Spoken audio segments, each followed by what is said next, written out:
Dans chacun de mes canaux, j'ai accès à un onglet Fichier. Donc, pour l'exemple, ici, je suis dans le canal général, j'ai mon onglet Fichier. C'est un endroit dans lequel on peut charger toutes sortes de documents qui vont être des documents partagés.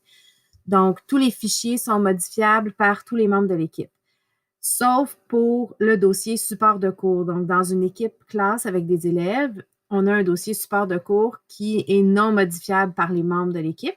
Donc, en tant qu'enseignante, je peux aller déposer toutes sortes de choses là-dedans et mes élèves ne pourront pas les modifier.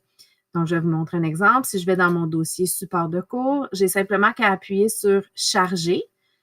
Je vais pouvoir choisir soit des fichiers ou des dossiers. Pour l'exemple ici, je vais choisir des fichiers et je peux venir choisir un document Word, par exemple, que je voudrais que les élèves puissent consulter et je vais le placer dans mon dossier support de cours. Les élèves vont avoir un petit onglet à côté ici avec un crayon barré qui va indiquer qu'ils peuvent seulement le consulter, donc ils ne pourront pas le modifier.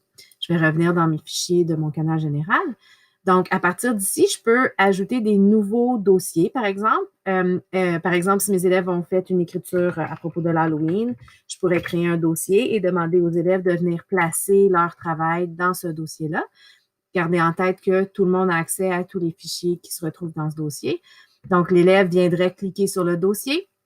Et un peu la même procédure, on peut cliquer sur Nouveau et on a accès à tous les éléments de Microsoft. Donc, on peut venir créer un nouveau document Word et je vais mettre mon prénom dessus pour les bienfaits de la cause en ce moment. Et ça me crée un document Word directement dans Teams. Donc, je peux venir travailler dans mon document sans sortir de l'application Teams. Donc, on va simplement placer le curseur et travailler dedans. Si j'aime mieux travailler dans Word, j'ai simplement qu'à cliquer sur Ouvrir dans l'application de bureau. Ça va m'amener dans Word. Tout est synchronisé et ça va sauvegarder au bon endroit au bon moment. Donc, quand j'ai terminé, j'ai simplement qu'à cliquer sur Fermer et mon travail va être enregistré dans mes dossiers du canal général. Donc, je peux aussi venir charger des documents. L'élève pourrait travailler sur son document et venir le charger par la suite ou créer autre chose et continuer de rajouter des éléments dans mes fichiers.